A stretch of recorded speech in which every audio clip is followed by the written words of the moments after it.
Hello, welcome to the Awakening Report. I'm your host, Doug Hamp. Great to have you with me today, and I have a special guest. I've got L.A. Marzulli waiting in the wings. I'm excited about this. L.A. and I go back a ways. We both have a passion for the Nephilim, and so it's really exciting to have him here as he's on the trail of the Nephilim. I want to let you know that if you wanted to help support the Awakening Report, you are more than welcome to do that.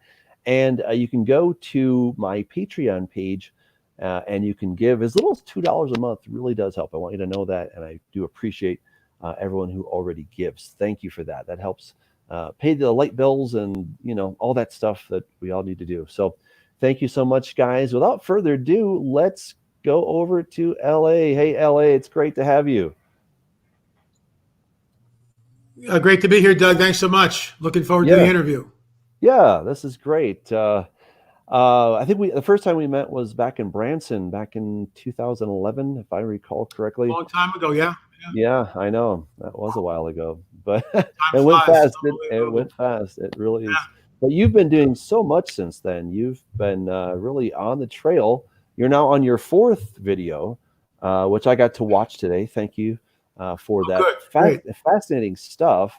As you're going around and looking, I mean, basically, if I understand your premise is the Bible says that they were Nephilim, therefore we should find something of these Nephilim. Is that kind of the thesis? All right. Well, it is, and there is a hidden history that's literally, it's global. It's everywhere. That's why we travel to Europe and to Israel and South America and all over the United States. I mean, it's hidden in plain sight, and it's so funny how the mainstream archaeologists will spin it. For instance, the huge walls down in Sacsayhuaman in Peru, and they'll say that the Inca were master stone builders and the Inca did this. And you look at it and you go, nonsense, the Inca had nothing to do with this. And the Incas say that they had nothing to do with it. It was there when they came into the land. So we're looking at a hidden history, and the people that control these sites, the United Nations Heritage Site and all this stuff, and mainstream archaeology, I mean, they have an axe to grind. It's an anti-Christian act for the most part. Many of these guys are Darwinists, ardent Darwinists. So there is no room for a supernatural God, certainly not the God of the Bible. So they'll look at anything like we have in Nephilim, the idea that fallen angels somehow had sex with the women of earth, human women, and created this offspring, this hybrid being known as a Nephilim. To their way of thinking, that's just impossible. That's just the stuff of fairy tales. Giants really didn't exist. And I mean, I've been laughed at by some of these guys. And I look at them and I'll say, you're laughing at me, but you're not looking at all the facts that we've uncovered. For instance, there's an article in the Ohio newspaper by Brad Lepper. With all due respect, I've never met Brad. We've conversed a few times. He's the head archaeologist in Ohio. So they've got these very large obsidian points. They're really, really large. And he worked together with a Native American who basically said that these were ceremonial.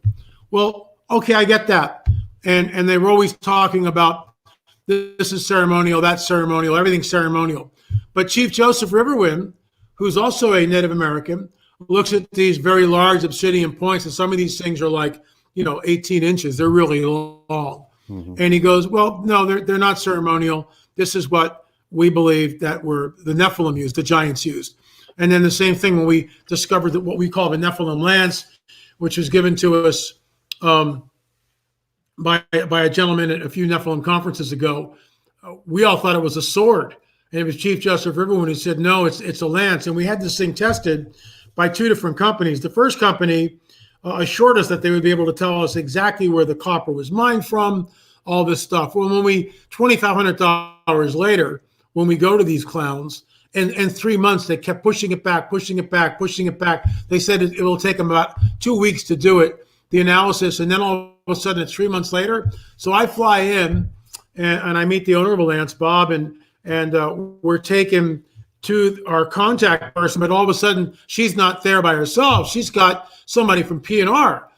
We can't film. We can't do this. All the questions will be asked through me, and then I'll ask her. And this guy, we're kind of going like, what is going on here? Mm-hmm. So it was a managed agenda, and they basically told us that this bronze item could have been made in modernity. Oh, and they couldn't track the copper.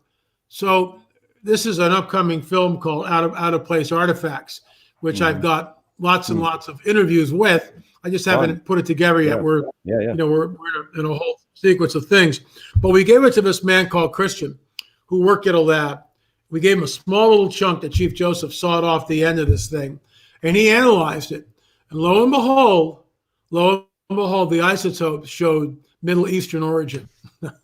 So you tell me, what's that thing doing in the wilds of Michigan? Because it was found in the wilds of Michigan. The problem is there's no provenance for it. We don't know where it actually came from. Bob just found it in an abandoned campsite. I want him to take me to the campsite. What we really want to do is maybe get a drone up in the air in the wintertime and see if there are any mounds in the area, just to see what might be there. We have no idea who found it. But this thing weighs, it's funny, Ishbi Benob talks about the weight of his spearhead was so many shekels. Well, when you do the math on that, it basically comes out to 28 pounds, which is exactly what this thing weighs. So it's very interesting. I'm not saying it's a Nephilim lance, but that's what we call it because we've done testing on it, which costs thousands of dollars, and the isotopes show Turkey, Middle East. I mean, come on, that shouldn't be there. But it is. So there you go. Wow, that's amazing. So in your latest one, you went to. Is it okay if I talk about it? I'm not sure if this is. Yeah. It's out. Right. Yeah. Okay, it's already okay. So in your on the trail, the Nephilim 4, you went up to New Hampshire and you went to America's Stonehenge, and there you got to see this pretty impressive site where you have what looks like an altar, maybe there's some kind of a speaking cave, and I was really excited about the inscription to Baal. I wish I could have seen the actual inscription. I could not make out the letters. And I couldn't, I'd love to just see the actual text. I will send that to you. I will send it to you off the air. I would love to get your take on that. Maybe we could do an interview on that. As a linguist, I think you would find it interesting. It was deciphered by Dr. Barry Fell, who was a Harvard professor, who wrote scores of papers on his findings and what he did. Unfortunately, he passed away very suddenly a number of years back. But that stone was, as we show in the film, that stone was uncovered. We show where it came from, collapsed chamber roof. Underneath the chamber roof, they were digging around there and they found this thing. They knew it was writing, but no one knew what it was. It lay in the museum for 11 years till Dr. Barry Fell came up and looked at it and said, "Oh my God, it's the dedication stone to Baal of the Canaanites." Again, this is it's funny. It's like, how many artifacts do we have to find before, how much DNA testing do I have to do? How many artifacts do we have to find? How many sites do we have to completely deconstruct before we were in academia where they look at us and go, maybe these guys have got something. Maybe something is going on here, and we've got it wrong and they've got it right. Why do you think it is that if you say ancient aliens, it's acceptable? Well, I mean, the ancient alien paradigm goes in with the modern Darwinists, the neo-Darwinists, who are saying that, Darwinism isn't quite right. We were seeded here by extraterrestrials thousands and thousands of years ago. That might sound far out, but that's literally what's promulgated 15 years in running on the Ancient Alien Show. Right. So, I mean, I'm not making this stuff up. I mean, that's what it is. And it's, it's the church is woefully asleep at the wheel when it comes to this. I mean, that's why we've lost so many of our young people. They're already watching Ancient Aliens. They already know what the show's about, and they're embracing it. They're embracing that paradigm, and it makes perfect sense to them. But they never get the other side of the coin. I was up at the Alien Snowfest, which was a secular venue. It was guys like Nick Pope were there, Nick Redfern was there, other people. George Norrie hosted it, and I was the only Christian. And I just looked at the audience and I said, I'm going to give you a different paradigm. And on Saturday night, you could hear a pin drop in the place. The workers in the kitchen came out to hear it because they never heard the biblical paradigm. They never heard that we could be at some sort of a cosmic war, that these entities, which are so-called extraterrestrials, could be in fact fallen angels. And all we're doing is changing ET to fallen angel and everything fits. And, and I asked a show of hands, how many of you think it's a good thing to be abducted at 5 years old an implanted. Anybody in the audience think if that's a good thing? Not a hand went up. And I said, you guys have just proved my point. You're here because you believe in this paradigm, and yet it's not a good thing. Now, you can tap dance around that and make all the excuses in the world why you think it's a good thing, or why somehow they're far above us and we're kind of like cattle. The nonsense. I'm not buying it for a second. They know precisely what they do, and they do it with great intention and great deliberation. They know the fear it causes, and they feed off the fear. So right, isn't that amazing? I know. I mean, the Bible is replete with these different descriptions. I don't know if you can turn your volume down just a little bit there, Ellie. I'm kind of hearing a lot of feedback. But the Bible really has a lot to say about the sons of God coming down and taking the daughters of men, having offspring by them. And I mean, I totally agree with your premise. I mean, if this is the case, and we take the Bible to be very, very much the word of God, so it must be true, then where is all the physical evidence? Let me just ask you this, though. We do have the flood, right? The flood is a really, really big thing, right? And I remember I listened to a guy named John Baumgartner, who was a geologist, Christian, and he had a model of what happened during the flood. And in his model, the whole thing was basically that it was like you had these 6 different gigantic whirlpools going around on planet Earth, and it was like a big vacuum cleaner, basically, or a blender. It was like a big blender. So you had like 6 blenders just blending everything up, So, we're probably not going to find too much evidence, I would suppose. I could be wrong, but that's my guess. We probably wouldn't find too much antediluvian kind of stuff. So the kind of stuff I would presume that you're generally looking for would be post-flood. And of course, we do know that you had, as you talk about, the Zamzumim, the Emim, the Nephilim, the Amorim, all of these different people groups are spoken of in the Bible, and they were prolific. I mean, they were out there, they were doing a lot of stuff. And so it does seem like we ought to find something. I guess the challenge is, how do you really determine, other than size, how do you determine if something is actually from the Nephilim? How can you be sure or not? Well, that's a great question. I mean, when we go to let's go back to Sacsayhuaman in Peru. When we go to Sacsayhuaman in Peru, we see these huge megalithic stones, which are polygonal in shape. There's not two that. In other words, if you're going to build a wall, in modernity, you take some nice square blocks and you build a wall. It goes up quickly. Not in Sacsayhuaman. They're polygonal shaped stones. Some of these things weigh 80 tons or more, and the cuts are all the way back into the hill. Now, what remains of that site might be pre-flood. I'm not saying it is, but it could be pre-flood, because that's all that's left of it. The rest of it was washed away. Ollantaytambo is another one where you see that something very cataclysmic has knocked this thing down, completely destroyed it, except the group of stones which are carved and put into the hillside. When I'm at these sites, I tell the group I'm with, I'll go touch the stones. You are touching the fingerprints of a supernatural. This is Nephilim architecture, fallen angel technology.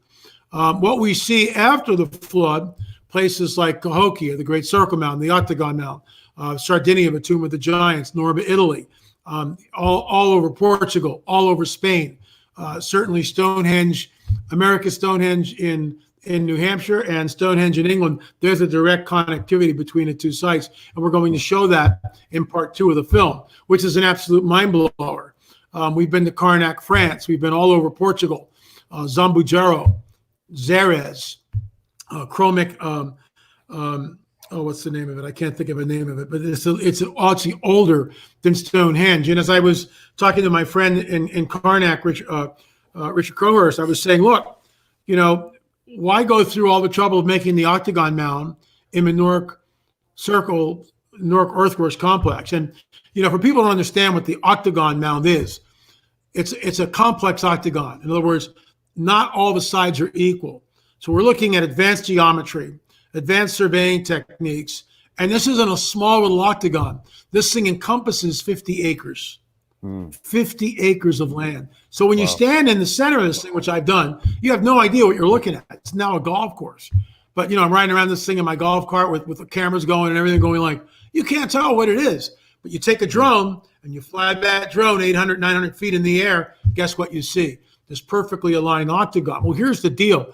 The geometry of it is so, if you're interested, I'll send you this paper by Crowhurst, who dissects this thing. The geometry is so precise, and it shows an 18 and a half year lunar cycle. And this begs the question, where do Native Americans come up with that? And why would you go through all this craziness just to show that you know what an 18 and a half year lunar cycle is? What's so important about this? They do it because they can do it. And it's not a bunch of Native Americans out there with digging sticks and clamshell hoes. We've already got into that in mound builders, mysterious mound builders and mathematical mysteries of the mound builders. This is something else. We're looking at some other technology that was used to build these things. I mean, even the compaction of a soil is incredible. We've had surveyors survey this stuff, and it's so precise. Well, the book of Enoch, getting back to the fallen angels, the Nephilim, tell us that Sariel was the angel, the fallen watcher angel, who came down and showed mankind the lunar procession. This thing was just handed to mankind. And I said to my friend Crowhurst, I said, listen, why go through all this when you can just get a couple of posts, put some posts in the ground and you got the same thing, right? I mean, you do. There's my 18 and a half year lunar cycle. But see, what people don't understand, and this is what we just assume it's an 18 and a half year lunar cycle. But then when we drill down into it, in order to discover it's an 18 and a half year lunar cycle, that means the moon is waxing and waning in an 18 and a half year cycle. So let's say, Doug, you and I decide to go do this. We go out on a nice, crisp, cold Denver night sometime in December. We have no idea where we're jumping in. We have no idea whether we're jumping in year 4, in year 8, in year 2, in year 17. We have no idea where we are. So we start plotting the moon. Well, now, how do you do that in antiquity? Bison hide, deer hide? I mean, how do you, okay, you put a notch in a stick? I mean, how do you, okay, the moon was here when it rose and now it's here when it set. How do you take that information and plot that? And the next day it's slightly different. And then you have full moons and no moons and all this stuff. But what happens when you get 10 days of rain and snow and the moon's blotted out? Now what do you do? And then how would you crunch the data in antiquity? It's an 18 and a half year lunar cycle. How would you crunch that data? How would you crunch it? I mean, today we can do all this. I get it. But you go back then, back in the Neolithic, or the Chalcolithic, even further back, when some of these sites allegedly were built before the Neolithic. So now it becomes really problematic. We get this advanced geometry, advanced solar knowledge of solar alignments and all this. It's absolutely mind-boggling. And this is why when I read in the book of Enoch, Sariel came down with this knowledge. That's what I'm going with. There has to be a supernatural explanation because this stuff just appears out of nowhere. Just like when you go to Corral in Peru, and it's the oldest city in the Americas. It's 5,000 years old. And when you go to Corral, there's no pre-existing culture, Doug. This thing just rises up out of this fertile area. There's a beautiful river, and typical in Peru, archaeologists have probably excavated maybe, who knows, 20% of the site, and so anyway, don't get me down that rabbit hole because it's really frustrating. But yeah, unbelievable. But when you go there, people just won't leave you alone when you're on an interview. When you go to Corral, there is what they call the Pyramid of the Sun, the Pyramid of the Moon. There's a dead flat plaza. All these things are built with solar alignments, advanced knowledge of solar alignments. This thing is 5,000 years old. Who gets up on a Monday morning with a building permit like this, a building project like this? And I remember going the first time I was there. I've been there to the site like 3 different times, and I went there. I asked my docent friend, I said, well, who was guiding us through, I said, this looks exactly like Teotihuacan in Mexico. The similarities are astonishing. And he says, yes, they are. There's many similarities, but this is far older than Teotihuacan. So something is going on here, Doug. These are vestiges of an advanced civilization, which is here and then vanishes. And I'll be talking about this at Steve Quayle's conference, Gen 6. That conference has been not canceled, but it's going to be live streaming. I'll be filming. I'm here in my studio in Oklahoma, and behind me, I'm going to erect a green screen, and I'll be doing my presentation, sending it off to Steve, and you'll be able to get that. It's probably the same thing with Prophecy Watchers Conference. Our Nephilim Again conference with Russ Disdar, Chief Joseph Riverwind, and Drew Graffia has been postponed to September 18th, but it is on so far. If hopefully we can get by all this nonsense before that. Right. But yeah, I mean, you see this over and over and over again, the vestiges of some other technology and knowledge which these people just didn't have, and yet it's there. Yeah. Let me ask you, I mean, you and I have been kind of exploring the idea of the Nephilim for a while, and you've been out on the sites and whatnot. What do you think what is the motive behind the Nephilim? I mean, are they just trying to, have a little picket fence and a family and, have a nice life, or do they have a goal? Is there an agenda that they are working toward? Are they looking toward world domination or something? Do you have any sense of what they would like to accomplish? I mean, the place that you went to in New Hampshire, America's Stonehenge, what's the goal behind that? Is it just for people to fawn over them and say, oh, you're the greatest Nephilim ever? Or is it to really somehow gain the upper hand over humanity? What are your thoughts on that? I think it's complex. I think it's to be worshipped. I think these sites are places of worship. They're high places where these entities come down. They demonstrate power, and the Lord allows it for a period of time. My proof text to that will be when I believe in pre-incarnate Jesus, the theophany, is talking to Abraham, and he says, you're going to be a great nation, but you're going to go down to Egypt for 400 years. So the sin of the Amorites comes into its fullness. Mm-hmm. And that's a very perplexing piece of scripture. So he allows it for a period of time, and then he acts, just like Sodom and Gomorrah. He allows it for a period of time, and then he acts. I think these fallen angels come down. They produce Nephilim. They are worshipped.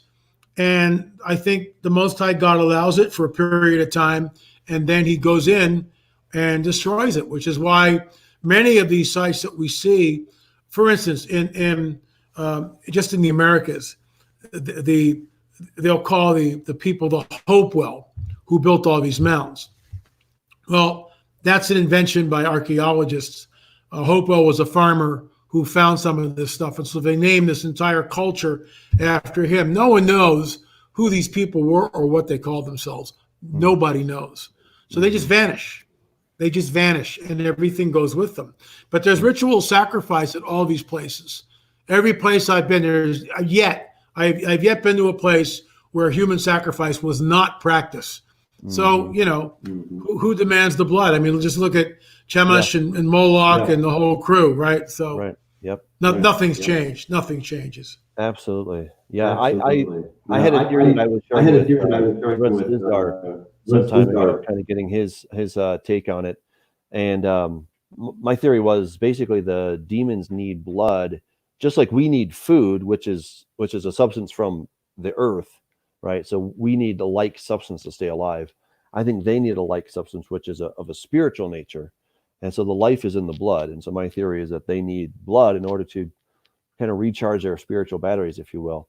And he thought that was pretty consistent with what he has seen with all of his, his research into spiritual demonology and all that kind of stuff. It's pretty crazy stuff. I mean, we've got a question here. This is from D Truth. He says, did the flood wipe out all the Nephilim human hybrids? If so, where did the giants like Goliath and the children of Anak come from? So this is a classic question, right? We get this one a lot. So what are your thoughts on that? I'm actually very close to finishing a book about this with some new information. I actually quote you in it. I took a passage out of one of your books and quote you within it. In my opinion, it's extremely clear where the Nephilim are coming back. All we need to do is go to Genesis 6. Moses is writing this thousands of years after the event. So here's the flood of Noah, and Moses is writing this, whatever it is, hundreds, if not thousands of years after the events of Noah's flood. We may differ on the chronology, but it's a long ways after the flood. And he says this, the Nephilim were on the earth in those days. What days? The days of Noah, period. Closure, end the story, end the sentence, end the thought, we can all go home. But that's not what he says. He says the Nephilim were on the earth in those days and also afterwards. And then he elaborates on what he means by and also afterwards. When the sons of God, the B'nai Elohim, the fallen angels, took women of earth and went into them in the biblical sense and had children by them. I mean, he tells us exactly why it is and what happened. He explains it. I mean, it's like, and the people who don't hold to this view tap dance around that and torture the text into saying something that it's not. And then you get in the whole thing, well, if that doesn't work, or there can't be a second incursion, then Ham's wife must have had the Nephilim gene in her. And everybody goes down that rabbit hole. And I've never believed that, only because that makes God a trickster, in my opinion. He wipes out the planet, but allows, either he's not all-knowing or somehow he's a trickster, and he allows Ham's wife, who has a Nephilim gene, and that thing trickles down. There's another paradigm. There's another answer to the riddle, which I didn't come to on my own. The Holy Spirit showed it to me one night. And I called Gary Stearman up, and we spoke for an hour on the phone. And it was midnight his time, 10 o'clock my time in California. That's how, I just got up yelling, "Oh my gosh, I can't believe it." And I called Gary up, and we chatted for an hour. This is the basis of a new book. I'd love to come back and talk to you about it. I'm really close to publishing it. It'll probably come out in the next couple of months, depending on, this COVID-19 nonsense and how soon we recover from it. But it's not like a 500-page tome.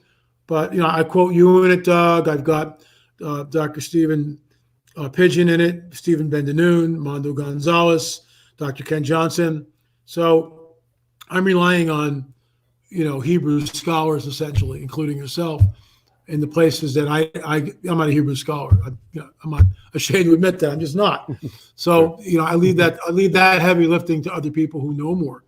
And they just basically, there's a series of questions, and they answer the questions. And I think it solidifies my point. There were multiple incursions. And Doug, this goes into where you and I both thought that somehow we had stole from each other. And we know that we didn't. Yeah. When you published Corrupting the Image and I published The Cosmic Chess Match, we both came up with this scenario that the whole abduction phenomena that we see today directly ties back to the days of Noah, except it's slightly altered. And it's corrupting, that the mark of the beast will corrupt the image, which is why you wind up in the lake of fire. And I remember when you and I were discussing that, we were just both blown away that, the Lord gave it to you, he gave it to me, and he gave it to Stan Johnson, who also published. All three of us published within like a week of each other or something like that. Yeah. So he didn't entrust it just to one person. It was too important. He gave this out. And I think that's what, the mark of the beast is. That's why you wind up in the lake of fire. Yeah. Not because, you're in there because your DNA just changed. Your image is corrupted, as you would say. Yeah. I just taught on Revelation 16 last week, and in verse 1 and 2, it talks about how those that take the mark of the beast are going to have these boils and really nasty things on them. And I basically likened that to kind of the Walking Dead. That these are zombies. That these people have been zombified. They have taken of this seed. They thought it was going to do everything. It was going to be the wonder drug. It was going to make them into gods and all this stuff. And it turns out that it goes really, really bad. I mean, there's so many movies that are on this very theme, right? I Am Legend, 12 Monkeys. Well, not so much 12 Monkeys, but, so many movies have this basic theme, right? That World War Z, et cetera. And so this idea is that that the seed of men and the seed of angels do not adhere one to one another. And then something goes bad. They start to putrefy. And then they're just the Walking Dead. These are literally zombies. And it's going to have this huge host. And it's been really fun. I've been teaching through the book of Revelation, and I'm actually working on a movie script. And so my screenwriter and I kind of were thinking about what is the image of the beast. And the idea that we really solidified on was this brain meld. Is essentially that you could have kind of like the Borg in Star Trek, right? So you have this group thought that it's being controlled by the Antichrist and or Satan, but they are then controlling the minds of all these other people, the people that become part of this image of the beast and take the mark, that they lose their free will. And so there's so many different takes on this, but of course the change in the DNA is one of the most interesting things. And I discovered something else, LA, you might appreciate this, is that your cell actually will close in times of stress. So like there's all these like little doors on your cells, and in good times they're letting in nutrients and whatnot, information. But then if you're being chased by a lion, for example, then your cell literally closes itself up because you've got to conserve resources, right? This is not the time to be building new stuff. And so it will close up, and then it will not let in good stuff.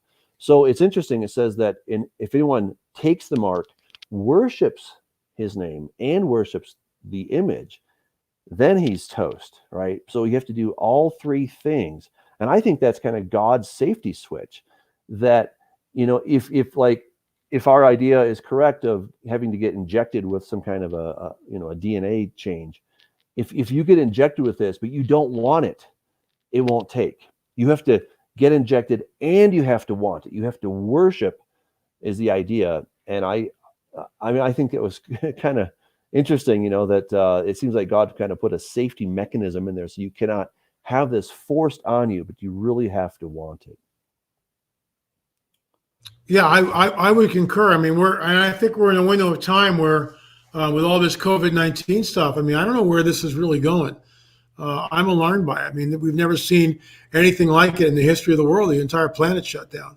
I read today that 1.5 billion Indians, and I'm not talking Native Americans, Indians in India, are in lockdown mode. All of Europe is in a lockdown mode.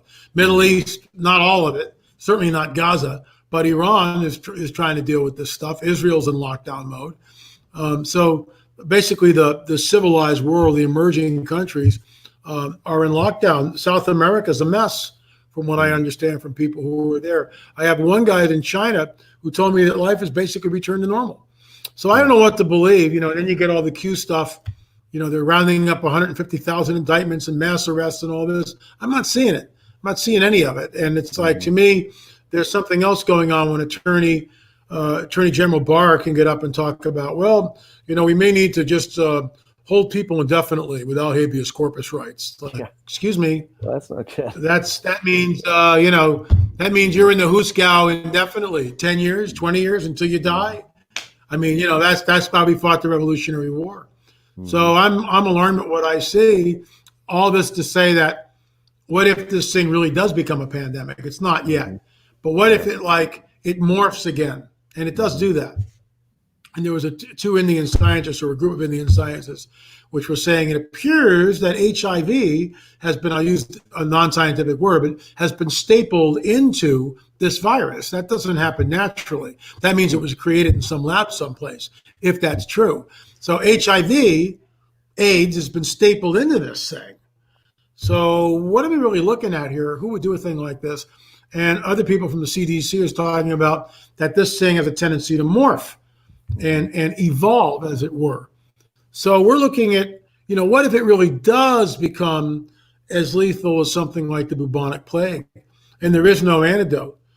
Now we're looking at, a very, very dire circumstances. And I've heard everything that we're not getting out of here for a year, to Trump saying that, well, we should be out by Easter. I went to the pharmacy today, and they had tape on the floor, orange tape, handwritten in magic marker. Please stay here, exercise social distancing. So they had maybe 10 of these stripes 6 feet apart from each other. And then when I went to cash out, there was a table in front of the cash register, which made me 6 feet away from the person. So I threw my stuff on the other side of the table. She had gloves on. She rang up the stuff, put it in the bag, threw it back on the table to me, and we went from there. So it's it's a brave new world, folks. It really is. It's a brave new world. Yeah, I don't think that our economy and our whole world is going to be the same when and if we come out of this. I hope we do come out of it, but I think the landscape is going to change significantly. I mean, it's ironic, actually. We were writing this in our screenplay, this very scenario, as kind of the trigger that crashes the markets and then brings in the antichrist. And it was a lot more exciting when it was just a fictional screenplay. But now we're living it. My screenwriter, he's like, this is surreal. He's like, it's one thing to write it, it's another to live it. and it's really weird, So again, I don't know that if COVID-19 is the thing, right? I have no idea, but I think this kind of scenario could be something that could really change the landscape, could change the economy, could change the way we do government. And imagine, I mean, I'm sure you're aware of the Chinese social credit system, right? Where they have 300 million cameras and they're watching you all the time, and you get a credit score. Not a credit score, but a social credit score, right? So just imagine if the way I see it, when you take this mark of the beast, the byproduct will be some kind of a mark on your forehead or on your hand. In other words, that comes as a result of taking the mark. You're not getting that thing, but that comes out. And then, so imagine then if they build into the software that you want to go and buy something, but then it sees that, oh, you don't have the proof of actually taking the mark. And so therefore you cannot buy anything. I mean, it's amazing how we have all these systems in place. And I think it just takes the right crisis and the right madman to pull it all together to put us into that scenario. And, again, I don't know how close we are, but, things like this happen and you're like, maybe we are kind of close. I mean, it's pretty crazy. Pretty crazy. I would concur. Yeah. I think that never in the history of the world have we seen anything like this. This is an unprecedented event in all of history. And the globe is linked up, and this is all everybody's talking about 24/7. So it's alarming. I mean, I'll throw a real monkey wrench in.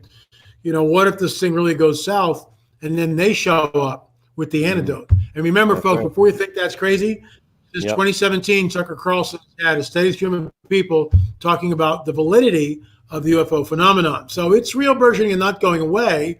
Mm-hmm. And it wouldn't surprise me at all. We've got the antidote. Oh, and by the way, it's a DNA upgrade. Take it. You'll live for 300 years disease-free. I mean, some, it's like, look, if you had sat us down, Doug, and said, well, do you think this could happen this year? This COVID-19 thing, where the entire planet would be shut down, we'd look at each other and go, that's preposterous. That's not going to happen. Yeah. That's just never going to happen. Here we are, we're living it. And in some ways, it's a managed event because everybody's in lockstep. I mean, everybody's in lockstep with this thing. So it's very alarming, very alarming. Yeah. Wow. This is a question from Eileen. She says, can you tell if the Nephilim will return soon? What are your thoughts on that, Ellie? Can we tell if they're going to return soon? Well, we've had people that have had contact with hybrids. We talked about this in our film, In Their Own Words, UFOs Are Real. And with that, this one man, Al Matthews, had an encounter with a hybrid female who had these very dark glasses that wrapped around almost like swimmer's goggles, and she never took them off. And she said some real creepy things to him when he was moving her. He was a professional mover. She came in from Kuwait. They had a big cargo container up on another floor. They're riding up in an elevator, a freight elevator, and she leans, just the two of them, she leans forward and goes, they're listening, Al. And Al goes, who's listening? And she goes, the Greys. You and I were supposed to meet many times on the ship. And he's totally creeped out by this. So he gives this woman his phone number. And in the film, I go, mistake number one. And she calls him up a couple of weeks later, and he goes up. And he has, there these two women, this woman with the dark glasses and her friend are drinking these huge goblets of wine. And he goes, oh my gosh, there's like a huge fly in this goblet of wine. It's like a deer fly. It's like really big. And he goes, let me get a towel and I'll get it. And she goes, no, I'll get it. And she leans forward and she places her hand, doesn't squeeze the fly, just goes like this, and the fly sticks to her finger, brings it to her mouth and goes, sucks it in like this. And Al is like, whoa, wow, what are we looking at here? She takes off her glasses and she goes over and sits on Al's lap, lifts up his shirt and begins to rub his chest and go, wow, you're well preserved. And I stop him right there in the film. I go, wait a minute, Al, this isn't normal behavior for you. Would you allow someone like this to do this to you? And he immediately gets defensive and he goes, you're right. No, it's just, I don't, because I call it UFO brain fog. He's under this power of this hybrid entity who's basically lulling him asleep. And she leans forward to kiss him. And as she does that, he pushes her away. And when she pushes, she falls back and the eyes go basically serpentine. They go serpentine. Wow. And she lets out this hideous laugh. And he goes, "What was that?" And he runs out of the room, and she follows him. And that's how he became a Christian. He went to Gordy Tong, a friend of ours who was a Christian, had been witnessing to Al. And we sent up a book, several books to him, Cosmic Chess Match, I think, and some others, Politics, Prophecy, and the Supernatural, and prayed with him and counseled him. And a couple of weeks later, he received the Lord. But hybrids are walking amongst us. That's just one story of others that I've got in my books. Wow. So how do we find this balance between being aware, being wise, having our eyes open without going crazy? I mean, some years ago, I had somebody call me saying, "I think I'm a Nephilim. What do I do?" And I'm like, "I don't think you're a Nephilim. If you were a Nephilim, you wouldn't be calling me, So I think, there's a tendency for people to freak out. People want to be scared. I really believe that people want to be scared. That's why we like to watch horror movies. We want to have that feeling of, I'm not in charge. This isn't my fault. I'm a victim. And I think that's part of the mystique, is that the human psyche enjoys kind of this weird feeling. So, I just always want to be careful, because, when you go down the proverbial rabbit hole, it can be very interesting. But I've also seen people kind of lose their mind. I'm not going to mention the topic, but there's one topic that people have, shall we say, kind of fallen off the planet, and it's nothing but the mother of all conspiracies. And now everything is suspect. You can't trust anybody. And I think these people have no peace. They have no peace. They have no confidence that Jesus is King. And so I always want to be careful, and I would really appreciate your sense. What is your opinion, your wisdom in this matter of how do we have our eyes open, being aware of what's going on without losing our heads? What do you suggest?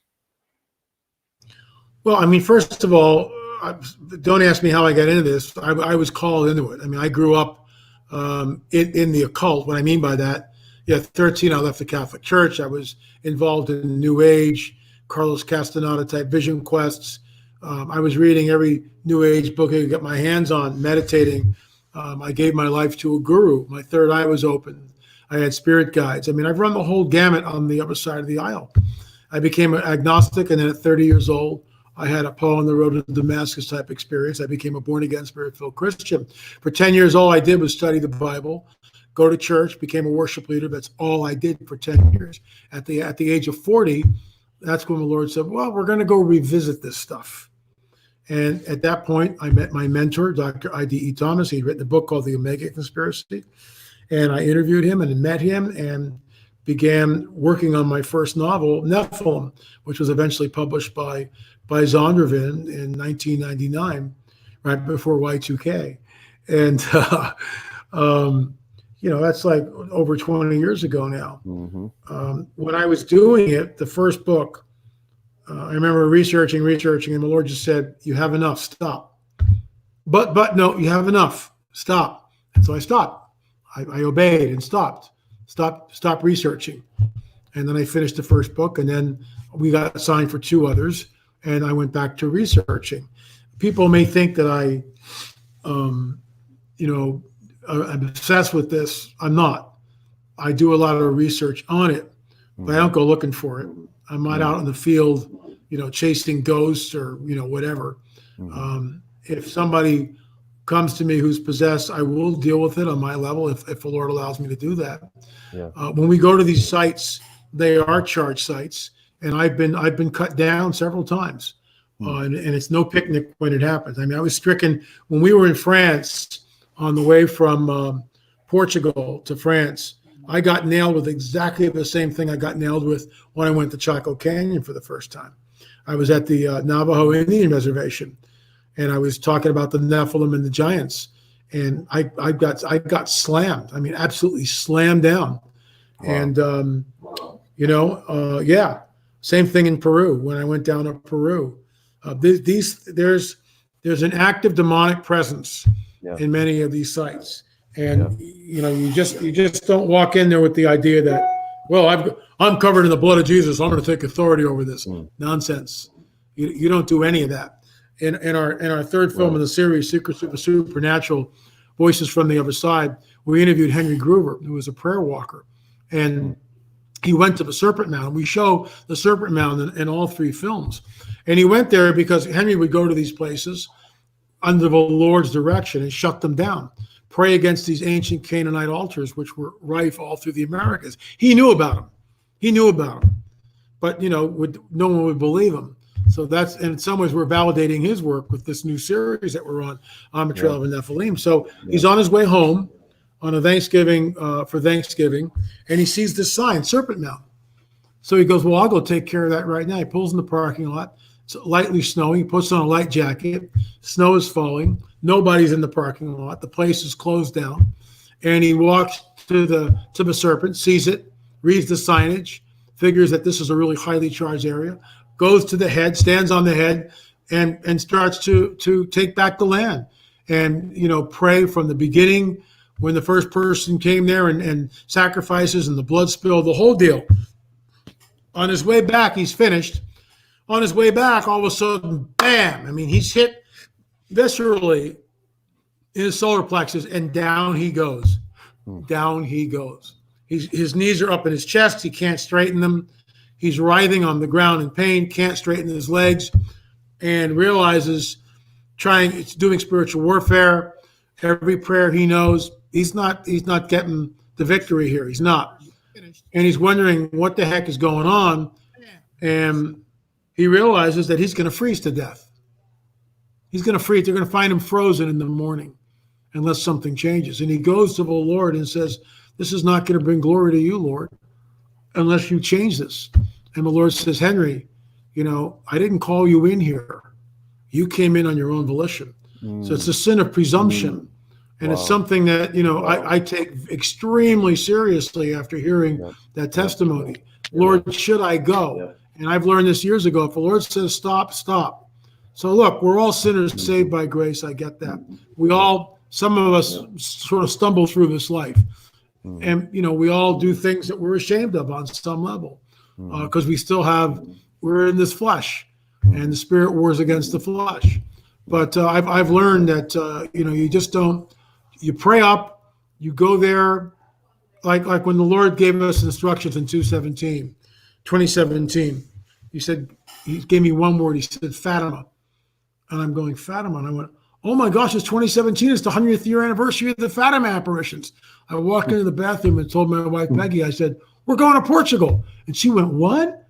Well, we made the tickets. 2 weeks later, someone donated, who we didn't know, donated a sum of money to pay basically for the whole trip. We created 2 films, and I'm going like after the films were done, well, Lord, really, nobody really cares about Fatima. So why did you have me go do this? But I was obedient, and I did it, and I'm glad I did it. And, we made bank on it, and it's great, and I talk about it at conferences, and it's, it's there. We're pushing back against this whole so-called Marian apparition thing. Well, 2 or 3 weeks ago, there was a release from a film company. There's a new film that will open up in April, providing this thing goes away. If it's not, they'll push it back into May, on Fatima. Wow. And it's exactly the opposite of what our film is. They're believing this thing was from God and it's the Virgin Mary and everything else. So now I'm going, oh my gosh, we are so far out in front of this. It's outrageous. I've got 2 films. I've talked to the experts. I've been to the site. I've been to Lucia's. I've been to the whole thing. We've made 2 films on it. We've got the goods about Fatima. So, we'll see what happens with that. Wow. That's amazing. Question from Jay Jones. She says, have you seen any of the research being collected by Roger from Mud Fossil University? What is your opinion on his take of Cusco, Peru, Atlantis, and the Atlas Mountains in Morocco? Well, the problem with Mr. Mud Fossil is he's never been to Cusco, Peru. I have. These are stones. They're not mud fossils. And he, with all due respect, and I've been to his site, I just think it's it's a real big stretch. These are not mud fossils. This is stonework, which was created with tools that we don't have. We don't have them here. And we can actually see in other places where the tool has been used, sort of like practicing on the rock. I could take you places and show you that. So the idea of mud fossils making the wall, that doesn't hold any water to me at all. Mm-hmm. Gotcha. Question from D Truth. He asks, do you think a global televised event is coming up, just like 9/11, JFK, moon landing, to show the coming of the first horseman, the antichrist? Yeah, it's a really good question. I was talking to Gary Stearman about all this, and Bob Ulrich. And, we're all looking at this thing, scratching our heads, going, we're in a window of time, which anything is possible. Anything is possible. I honestly believe that the church is taken out before the tribulation. That's my, personal take on it. We can argue about it till we're blue in the face. The bottom line is we'll know eventually if we're still here. That's right. But we're seeing stuff. We're seeing a lot of stuff, which is very alarming. Mm-hmm. So hang on, folks. It's getting really weird. Yeah. Just let's kind of go back for a minute. And we've kind of presumed that people know what the Nephilim are all about. You obviously have been on the trail of the Nephilim. Kind of in a nutshell, remind us, who are the Nephilim? Why we think discovering who they are, what they are, is important, and sort of what the end times interpretation or translation of Nephilim, what that might be in these last days. And I know you've talked a lot about aliens and whatnot, so kind of bring us up to speed on that. Well, our mission statement here is to expose. I'm sorry, what? Your mission is to.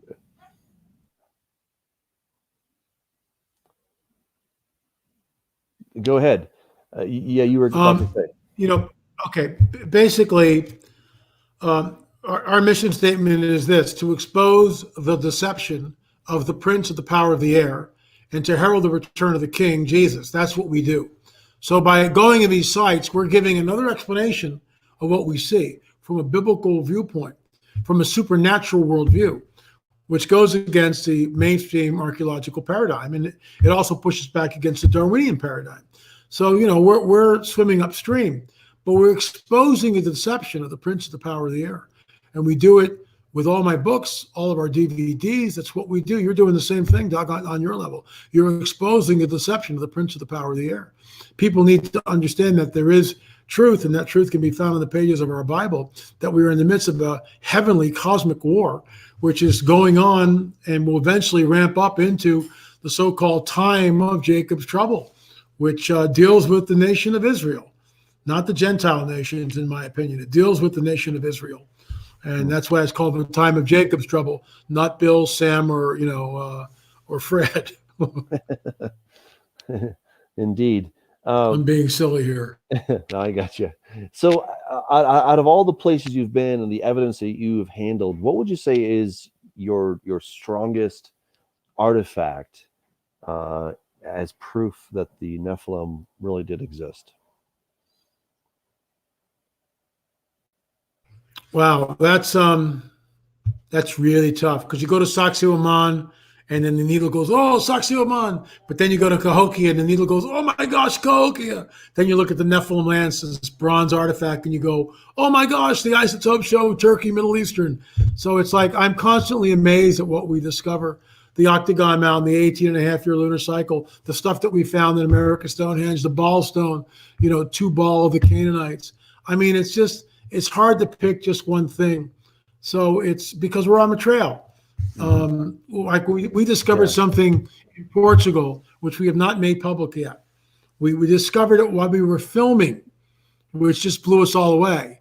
We were on Google Earth, and that's all I'll say. And we just looked at each other and just went, you have got to be kidding me. You have got to be kidding me. And, I'm going to reveal it soon. It's up. The only reason why I can't do it is because it's going to be part of a film. And if I tell you now, then it loses Steals much the of the thunder film. there. No, I got you. So I can't do it. But so I'm just stuff curious. that we discovered. So the stuff that you've already published, for example, the inscription to Baal, there in New Hampshire.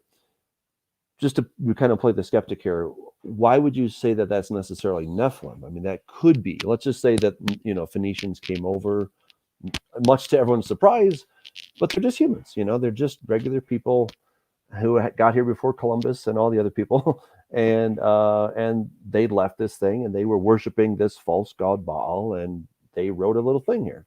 Why would you suggest that is actually proof of Nephilim, in your opinion? Because we see solar alignments, advanced geometry, we see a sacrificial altar, we see the oracle chamber, we see megalithic stones that weigh 6 to 8 tons set, and it's all granite, by the way, and set with absolute precision for the alignments. So we're looking at knowledge that the Phoenicians just didn't have, and to Baal, the Canaanites, Canaanites is just an overarching view or word for the Nephilim. The Amalekites, the Amorites, it's like an overarching title for Nephilim. So there were Phoenicians. Look, I wasn't there, so I don't know. And I realize it's speculation, but I can say this because I've already published it in my book, On the Trail of the Nephilim. This is the work of Kelsey Stone. When you're standing in the center circle at America's Stonehenge, which will, let me just do it this way. So I'm going to get a piece of tape, and I'm going to put this tape right here on me. So there's the center henge, okay? There's the center of America's stone right there. Yeah. And I'm going to go out to the summer solstice standing stone, which would be right here. See that? Yep. So I'm going to get it aligned. So I'm lining that up. Got it? Yep. There's the summer solstice standing stone right there. Yep. And I draw a line on Google Earth. Then I continue, and I'm going to see if I can use another. Okay, so we'll use, this is even better. So there's a summer solstice standing stone right there. I continue this line, right, from the center of this henge, America Stonehenge, out to the summer solstice standing stone, which is this rock, not a small rock, a big rock, weighing a couple tons, which you can watch the summer solstice sunrise and sunset, 2 different stones, you with absolute precision. But this is where it goes off the rails. And no one knew this till Kelsey Stone discovered it. No one knew this. His discovery. He allowed me to publish it in my book. Since then, we've gotten hip to how this works, and this is some of the things that we've discovered, which we'll be revealing. But Dennis Stone has done other stuff on the site, which we'll reveal in America Stonehenge #2. So you take this and you draw that line, and then you extend it, and you extend it, and you extend it, and you extend it, and you extend it, and you extend it, and you extend it, and you extend it, and you wind up splitting the center trilithon of Stonehenge, England. You wind up splitting that center trilithon, 2 uprights and a lintel across it. You wind up splitting that center trilithon dead center. Dead center. You can't do that unless you're in the air. You can't do that 4,000 years ago. You can only do it in modernity with advanced geometry and triangulation from the air. That's just one. Okay. And that doesn't. So this is advanced knowledge, advanced knowledge of how the world works, technology, if you want to call it. So it's not so much an artifact as it is. I mean, this is an artifact, but it's a interpretation of that artifact to come to the conclusion. Is that right? Well, we're looking at, because of that connectivity between America Stonehenge, the summer solstice standing stone, and that when you extend that line on Google Earth, you wind up splitting a center trilithon in England. That's advanced geometry. And you can only do that from the air. Who is the prince of the power of the air? It's got the following signature all over it. There's no way you can do it unless you're in the air. It's impossible. And then it makes it even worse. And the flat earth people will hate me for this, but because you've got the curvature of the earth, you've got to calculate that into it. So it becomes incredibly complex. It's advanced trigonometry 4,000 years ago. Okay. So The humans back then just didn't have the know-how to do that. No way. No way. We've got one final question, and we're about out of time. This is from David Hernandez. Says, Brother Doug, do many of us today maybe have some trace of Nephilim in our genetics?